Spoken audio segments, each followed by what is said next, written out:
न्यूटनचा गतिविषयक तिसरा नियम आपल्याला अभ्यासायचा आहे या पाठामध्ये. याच्या अगोदर आपण न्यूटनचे दोन नियम अभ्यासले, पहिला आणि दुसरा. पहिल्या आणि दुसऱ्या नियमामध्ये, न्यूटनच्या गतिविषयक पहिल्या आणि दुसऱ्या नियमामध्ये आपल्याला बल आणि त्यांचे परिणाम या दोन नियमामध्ये लक्षात येतात. बल आणि लावलेल्या बलाचा परिणाम लक्षात येतो. न्यूटनचा गतिविषयक पहिला नियम जडत्वाशी निगडीत आणि न्यूटनचा गतिविषयक दुसरा नियम संवेगाशी निगडीत. आता न्यूटनचा तिसरा नियम अभ्यासायचा आहे. तत्पूर्वी मी तुम्हाला आपल्या दैनंदिन जीवनामध्ये काही उदाहरणं, न्यूटनच्या गतिविषयक तिसऱ्या नियमाशी निगडीत काही घडामोडी आपल्या बाबतीत घडलेल्या असतात, त्यांच्याबद्दल काही मी प्रश्न विचारतो. बघा, तुम्ही कधीतरी आपण सहलीला गेलो होतो, कुठं? जंजिऱ्याला, मुरुड जंजिरा कोकणामध्ये. मग नावेमध्ये बसत असताना जर बारकाईने आपण निरीक्षण केलं असेल तर नावेमध्ये बसत असताना नावेची हालचाल काय होत होती, किंवा नावेमधून उतरत असताना नावेची हालचाल काय होत होती. ज्यावेळेस आपण बोटीमधून उतरत होतो, उतरताना एक पाय जमिनीवर टाकला की दुसरा पाय आपण दुसऱ्या पायानं काय करत होतो, नावेवर बल प्रयुक्त करत होतो आणि दुसरा पाय उचलत होतो. त्यावेळेस ती बोट किंवा ती नाव थोडीशी मागं सरकत होती. जर बारकाईने पाहिलं असेल तर तुमच्या लक्षात येत असेल. मग असं का होतं, हा आपल्यासाठीचा प्रश्न आहे. झालं की नाही असं होत होतं. किंवा आता छोटे पिस्टल आले. हे पिस्टल आपण पिस्तूल म्हणतो की नाही, त्याला पिस्टल म्हणतात शास्त्रीय भाषेमध्ये. हे पिस्तल आले, एवढे एवढे पिस्तल आहेत. कसलाही दुबळा माणूस सुद्धा त्या पिस्तलच्या साह्यानं फायरिंग करू शकतो, अगदी दुबळा असला तरी.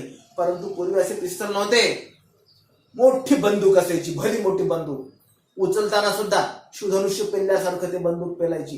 बंदुकीतून गोळी मारायची म्हटल्यानंतर माणूस पण तसाच असा बलशाली असावा लागतो. आणि मग त्या बंदुकीचा दस्ता छातीला लावावा लागायचा, छातीला.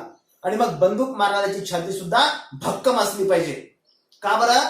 कारण ज्यावेळेस बंदुकीतून नेम धरला जातो आणि बंदुकीचा चाप ओढला जातो त्यावेळेस तो बंदुकीतला दस्ता छातीवर आदळायचा. आणि म्हणून छाती भक्कम असणं गरजेचं आहे. आणि जर ती छाती भक्कम नसेल तर काय होईल बरं? बंदूक मागं आदळल्यानंतर आघात जास्त होईल आणि माणूस पडेल कोसळून. म्हणून बंदुकीचा दस्ता छातीवर आदळण्याचं कारण काय, या प्रश्नाचं उत्तर आपल्याला न्यूटनच्या गतिविषयक तिसऱ्या नियमामध्ये आपल्याला शोधायचंय. न्यूटनच्या गतिविषयक तिसऱ्या नियमामध्ये या प्रश्नाचं उत्तर आपल्याला शोधायचंय. त्याच्यानंतर अजून एक छोटा प्रयोग करून पहा तुम्ही. घरी एक मोठा टब घ्या, पसरट किंवा जे काही पसरट वस्तू असेल, प्लास्टिकचा टब असेल किंवा टोपलं असेल किंवा विहीर. आपल्या विहिरीमध्ये, शेतात विहीर असते, आहेच, विहिरीत पाणी पण आहे, आता पाऊस पडतोय. आणि विहिरीमध्ये पाण्यात एक बोट, कागदाची बोट करून ठेवा. आणि त्या बोटीला मागून छिद्र काढा आणि एक फुगा ठेवा. फुग्यामध्ये हवा भरा आणि बोट सोडा. बघा, फुग्यातील हवा ज्यावेळेस सर्र निघून जाईल त्यावेळेस बोट, हवा इकडे गेली की बोट इकडे जाते, विरुद्ध बाजूला जाते. असं का होतं बरं? म्हणजे हवा काय करते, बल प्रयुक्त करते आणि बोट ज्या दिशेला बल लावलं त्याच्या विरुद्ध दिशेला बोट जाते. याही प्रश्नाचं उत्तर काय आहे हे आपल्याला न्यूटनच्या गतिविषयक तिसऱ्या नियमामधून शिकायला मिळतं. आता म्हणजे न्यूटनने सांगितलेले सगळेच गतिविषयक पहिला, दुसरा, तिसरा आणि gravitational law of attraction, gravitational म्हणजे गुरुत्वाकर्षणाचा नियम सुद्धा बलाशीच निगडीत आहे. सगळे हे नियम बलाशी निगडीत आहे. म्हणजे न्यूटनच्या गतिविषयक तिसऱ्या नियमामध्ये बल आणि बलाचा परिणाम आपल्याला लक्षात येतो. परंतु कसा परिणाम आहे? बल हे नेहमी एकटं लागतं का? मला खिळा ठोकायचा आहे, समजा मला खिळा ठोकायचा आहे, तर खिळा कशात ठोकायचा आहे? काहीतरी पाहिजे ना ठोकण्यासाठी. भिंतीत खिळा ठोकायचा आहे तर मी भिंतीवर खिळा, आणि भिंतच नाही, इथंच खिळा ठोकायचा हवेत, येईल का ठोकायला? का? ज्या वस्तूवर आपल्याला बल लावायचंय ती वस्तू असली पाहिजे. आणि ती वस्तूच नसेल तर मग बल लावता येईल का आपल्याला? लावता येणार नाही. आपण जमिनीवर उभं राहू शकतो, हवेत उभं राहता येतं का? नाही उभं राहता येत. का नाही राहता येत? कारण आपल्याला उभं राहायचंय म्हटल्यानंतर आपल्या पायाकडून जेवढं जमिनीवर बल लावल्या गेलं तेवढंच बल आपल्याला जमिनीकडून सुद्धा पायावर लावल्या जायला पाहिजे, तर आपण जमिनीवर उभं राहू शकतो. अन्यथा आपल्याला जमिनीवर उभं राहता येत नाही. आणि म्हणून किंवा भिंतीमध्ये खिळाच ठोकता येतो. भिंतीच्या ऐवजी हवेतच खिळा ठोक. येईल का ठोकायला हवेत खिळा? येणार नाही हवेत खिळा ठोकायला. याचा अर्थ काय? बल म्हणजे दोन वस्तू लागतात बल लावायला. आपल्याला खिळा ठोकायचा आहे म्हटल्यानंतर, खिळा ठोकायचा आहे म्हटल्यानंतर कुणीतरी पाहिजे ना. भिंत पाहिजे किंवा वीट पाहिजे किंवा लाकूड पाहिजे, काहीतरी पाहिजे. कशात ठोकायचं आहे? काहीच नाही, ठोकायचं आहे. कशात ठोकावं खिळा? येणार नाही आपल्याला ठोकायला. लक्षात येते? म्हणजे ज्या वस्तूमध्ये खिळा ठोकायचा त्या वस्तूने सुद्धा आपल्या खिळ्यावर बल प्रयुक्त करायला हवं. त्यावेळी आपल्याला तो खिळा भिंतीमध्ये ठोकता येईल, अन्यथा खिळा भिंतीमध्ये ठोकता येणार नाही. याचा अर्थ काय? या ठिकाणी खिळ्याकडून भिंतीवर प्रयुक्त होणारं बल हे क्रियाबल असतं आणि भिंतीकडून खिळ्यावर प्रयुक्त होणारं बल हे प्रतिक्रिया बल असतं. म्हणजे ज्यावेळेस एका बलाची क्रिया घडून येते त्यावेळेस दुसऱ्या वस्तूकडून देखील पहिल्या वस्तूवर बल लावलं जातं आणि ती प्रतिक्रिया असते. प्रतिक्रिया म्हणून लावलेलं बल असतं. आणि म्हणून क्रिया बल आणि प्रतिक्रिया बल हे एकाच वेळी आपल्याला एखाद्या वस्तूवर अप्लाय झालेले पाहायला मिळतात. याचा अर्थ काय? बल एखाद्या वस्तूवर बल लावायचे म्हटल्यानंतर एकटंच लावता येईल का? एकटंच लावता येणार नाही. बलही नेहमी जोडीनं असतात. जोडीला फार महत्व आहे. बल जोडी नसतात. एकांगी बल लावताच येत नाही. आणि म्हणून बल ही अन्योन्य प्रक्रिया आहे. कसली प्रक्रिया आहे? अन्योन्य प्रक्रिया आहे. अन्योन्य प्रक्रिया म्हणजे काय? ज्यावेळी एका वस्तूनं दुसऱ्या वस्तूवर बल प्रयुक्त केलं त्यावेळी दुसरी वस्तू देखील पहिल्या वस्तूवर बल प्रयुक्त करत असेल आणि या बलाचा परिणाम म्हणून पहिल्या वस्तूनं दुसऱ्या वस्तूवर बल लावल्यानंतर दुसऱ्या वस्तूवरही परिणाम होतो आणि दुसऱ्या वस्तूनं पहिल्या वस्तूवर बल लावल्यानंतर पहिल्या वस्तूवरही परिणाम होत असेल तर त्यावेळी त्या प्रक्रियेला अन्योन्य प्रक्रिया म्हणतात. उदाहरणार्थ, तुम्ही पेन्सिलनं कागदावर लिहिलं आणि खोड रबरनं पुसलं तर काय होतं? खोड रबरनं पुसल्यानंतर खोड रबरचा काही भाग झिजतो आणि फक्त खोड रबरचाच काही भाग झिजतो का? आपण खोड रबरनं कागदावर पुसण्यासाठी कागदावर बल प्रयुक्त करतो.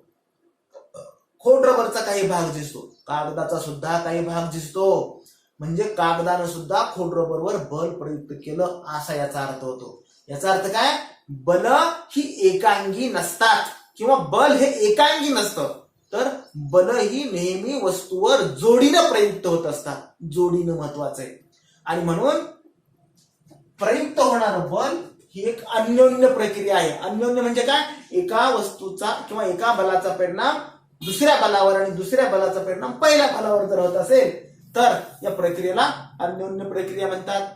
आणि म्हणून हे पहिल्या वस्तूनं प्रयुक्त केलेलं बल म्हणजे क्रियाबल असतं आणि दुसऱ्या वस्तूनं प्रयुक्त केलेलं बल हे प्रतिक्रिया बल असतं. म्हणजे क्रिया बल आणि प्रतिक्रिया बल, ज्यावेळेस आपण बंदुकीतून गोळी मारतो त्यावेळेस बंदूक मागं सरकते किंचित. बघा, यात्रेमध्ये सुद्धा तुम्ही जर कधी बंदुकीचा खेळ केला असेल, फुगे लावलेले असतात यात्रेमध्ये आणि फुगा फोडणाऱ्याला 1 रुपया दिला जातो आणि प्रवेश घेण्यासाठी किंवा फुगा फोडणाऱ्याला 1 रुपया दिला जातो आणि त्या खेळामध्ये भाग घेण्यासाठी आपल्याला 50 पैसे फीस असते. आता 50 पैसे वगैरे नसेल, आता जास्त असेल. आमच्या लहानपणीचं सांगतोय मी, आता जास्त असण्याची शक्यता आहे. पण त्यावेळेस बंदूक आपल्याला कुठे धरावी लागते? बंदुकीतून ते चाप मोडला की बंदूक किंचित मागं सरकते. बंदुकीचा दस्ता मागं सरकण्याचं कारण काय?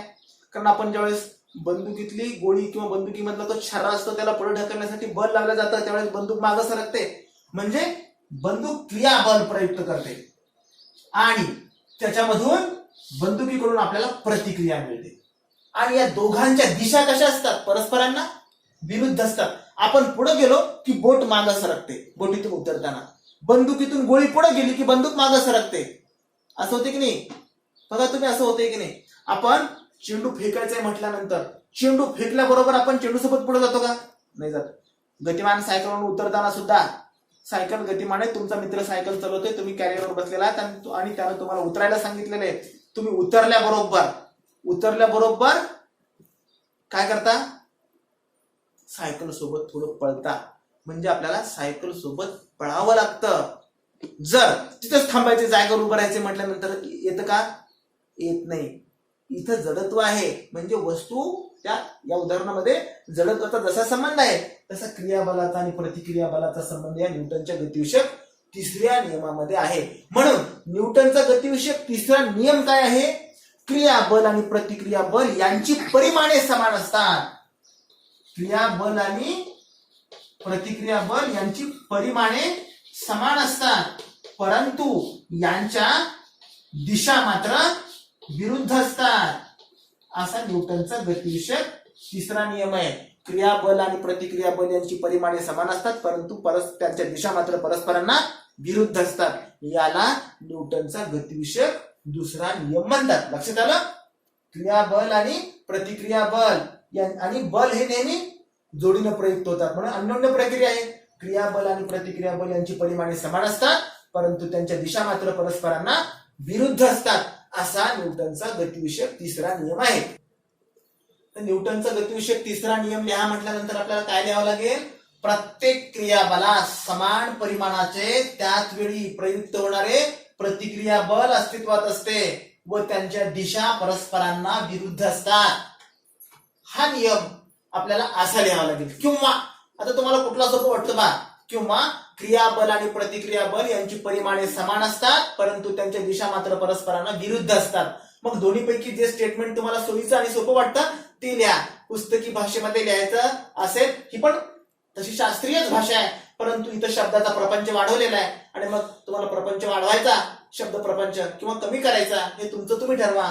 प्रत्येक क्रियाबलास समान परिमाणाचे त्याच वेळी प्रयुक्त होणारे प्रतिक्रिया बल असते व त्यांच्या दिशा परस्परांना विरुद्ध असतात. किंवा क्रियाबल आणि प्रतिक्रिया बल यांची परिमाणे समान असतात, परंतु त्यांच्या दिशा मात्र परस्परांना विरुद्ध असतात.